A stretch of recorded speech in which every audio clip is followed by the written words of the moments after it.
Isa pong muling mapagpalang araw sa bawat isa sa atin. Salamat sa Panginoon sa araw na ito, sa Kanya pong patuloy na pagpapala, pag-iingat sa bawat isa sa atin. Kamusta po? Ayan, kamusta po ang ating mga buhay-buhay? Kamusta ang ating mga bawat araw? Yan, salamat sa Diyos, no? At buhay pa tayo. Yan. Salamat sa Panginoon, ang kalakasan, no, ay patuloy na nararanasan natin. Yan, kahit na medyo po ang panahon natin ay napakainit. Tapos ay paminsan-minsan ay bumubuhos ang ulan. So, ayan, so, salamat sa Diyos at tayo ay sinasamahan at iningatan ng Panginoon. So, ingatan din po natin ang ating mga sarili. Ano po? Okay. So, ngayon po ay magpapatuloy tayo sa ating po pag-aaral. Medyo na-lockdown lang tayo. Pero salamat po dahil nandyan po yung ating mga ibang kamanggagawa, ibang mga kapastoran na nakakasama natin sa programa o nakakasama natin sa ating pong devotion. So, thank you po dahil nandyan po sila. At siyempre, sa ganitong mga programa ay napapaabot natin ang mensahe ng Panginoon, naririnig natin ang ating mga kapastoran at mga kamagagawa. So, ayan, salamat sa Panginoon. Again, ang paalala po natin, please, i-share natin po ang ating programa. Yan, ang ating pong page, i-share natin sa ating mga masabuhay, kamag-anak, mga kapatiran, mga GC natin. Yan, So, please, para po masuportahan natin at mas marami po pong maabot ng mensahe ng Panginoon. So, ayan, salamat sa Panginoon. So, okay. So, magpapatuloy na po tayo sa ating pong pag-aaral. So, the basic needs for spiritual growth ang ating pong pinag-usapan.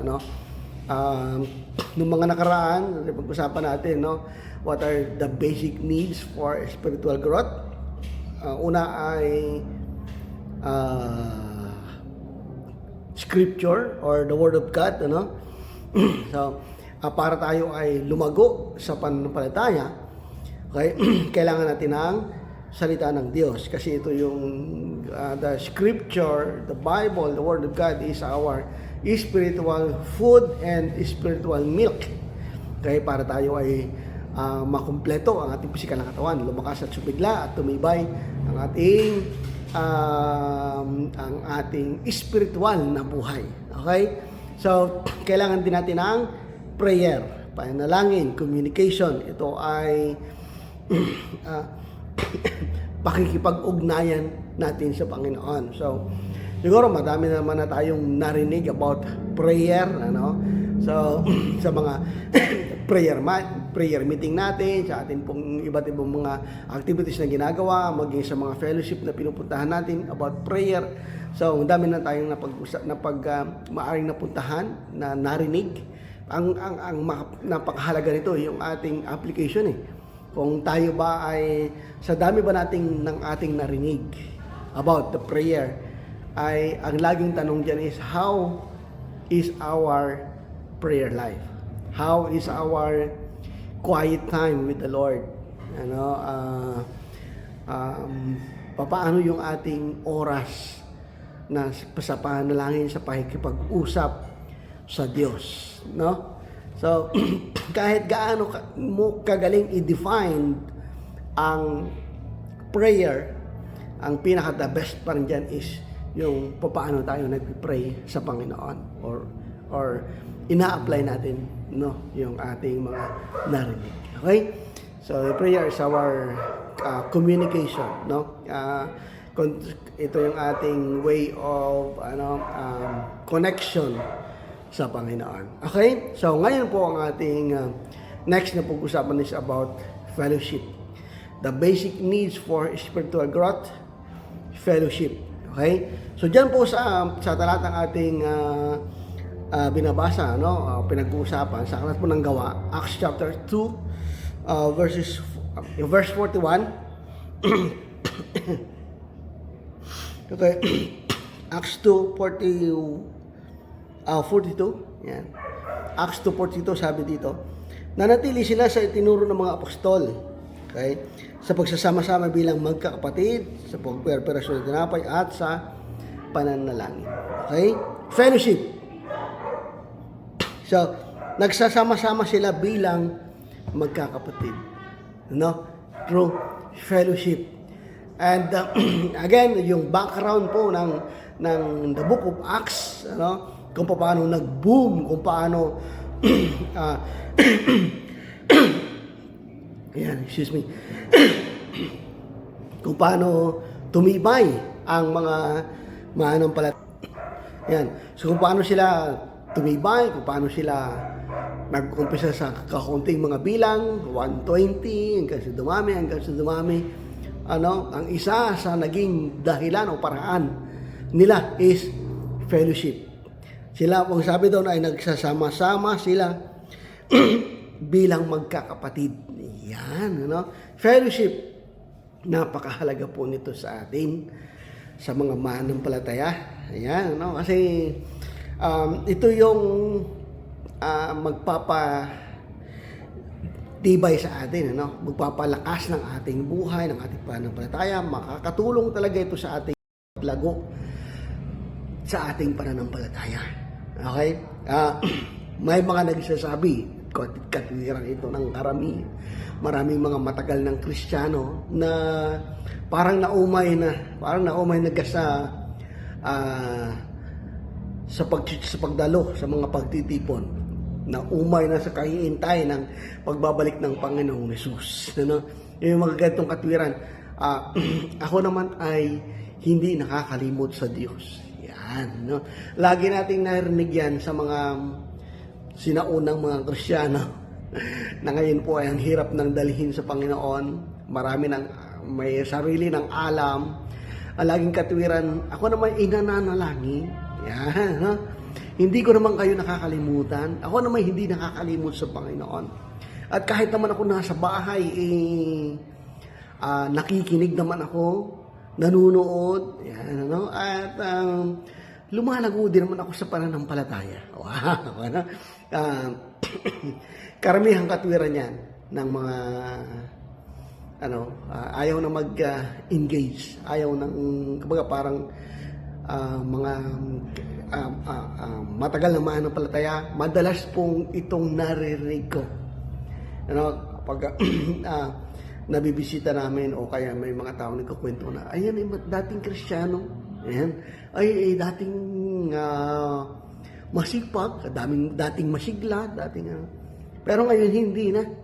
Okay? So, at ang katwiran niya ay hindi naman nakakalimot. Okay? So, sa panahon natin ngayon, ay medyo madali na dahil mayroon ngang online, no? Lahat ng uri ng sermon pwede mong hanapin, pwede mong makita, ano, at pwede kang nakahiga, pwede kang nasa bahay lang, hindi ka dadalo ng church, pero nakapakinig ka ng message, ng sermon, mamimili ka nga ano, may English, may Bisaya, may Tagalog, may Inchik. So, iba-iba. Depende pa yan sa iyong gusto. Kapag na-click mo ay parang may patama sa'yo, ay iba, palit, ano, lipat. So, pwede na kasing gawin ngayon yan. Pero, I know, no, yung mga ganyang mga bagay ay hindi yan healthy. Yan. Hindi yan magpapalago sa iyo. Hindi yan makakatulong sa paglago. Okay? Maaring utay-utay, maaring sa umpisa masasanay ka, pero bandang huli wala din yun manghihina ka din, manlalamig ka din, titigil ka rin talaga kasi yung mga nakikita natin, naririnig, napapanood, yun ay mga karagdagan lamang na kumbaga parang alibay na lang ng mga tao na pwede naman pala. Pero no, yung paglago sa pananampalataya natin sa Panginoon, kailangan natin ng fellowship. Kailangan natin ng pagdalo sa mga pagtitipon. Ang sabi nga ng Biblia, paalala, huwag ninyong kaligtaan ang mga pagdalo sa mga pagtitipon. Bakit? Kasi dito, sa ganitong pagtitipon, sa ganitong fellowship, sa iyong pagdalo sa mga pananambahan, Sunday, midweek services, prayer meeting, sa ganong paraan, napapatibay tayo, lumalago tayo sa ating pananampalataya. Pwede mo sigurong palaguin ang iyong pananampalataya kahit hindi ka dumadalo sa church, sa iyong personal na pagbabasa ng Bible, pagbabad sa pananalangin, So, pero pagka yung fellowship ang nawala, mahihirapan tayong magpatuloy. Mahihirapan ka magpatuloy sa pagbabasa ng Bible, sa pananalangin, kasi walang fellowship. Hindi mo nararamdaman yung kapatiran, yung init ng mga kapatiran. Okay? May mga katwiran pang, lalo naman akong nangihina pag pag napunta sa church, mas lalo lamang akong natitisod, mas lalo lang akong nawawala ng gana pag nakita si kapatid, pag nakita si ganyan, kung yan ay totoong nananampalataya at parehas kayong pupunta sa langit, ay sa langit magkikita pa rin kayo niya.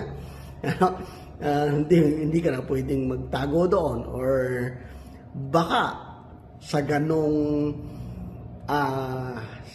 pananaw mo ay baka siya pa ang maligtas at ikaw maiwan. So, fellowship. Kasi dito tayo nadidevelop Dito nadidevelop yung ating pananampalataya. Dito tumitibay, dito tayo lumalago. Okay?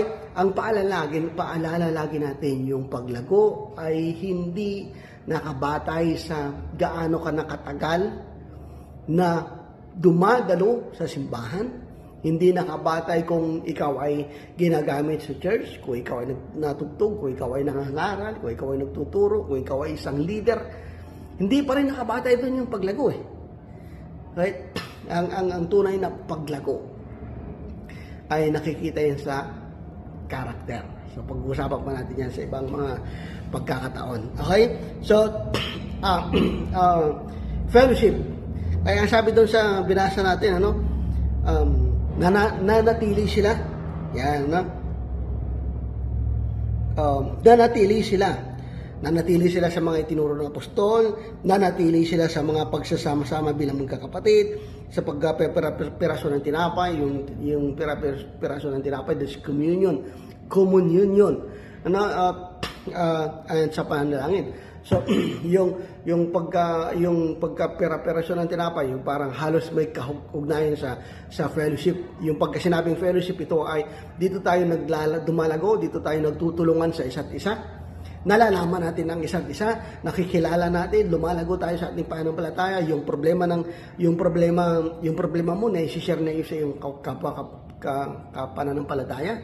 O kaya naman yung dinadala mong problema, pag nakarinig ka ng mensahe, nakarinig ka ng mga patotoo sa church, na ganoon din ang kanilang kalagayan. So one thing in common. Okay? So nagkakaroon ng ganong pagkakaisa kapag tayo ay dumadalo sa mga pagtitipon. Yan, So, kailangan po natin yan para tayo ay lumago sa ating pananampalataya. The basic needs for spiritual growth. Ito po ay alam na po natin at napaka-basic nga po talaga ito. Pero, minsan ito yung nakakalimutan na natin. Kasi yung basic foundation natin Okay?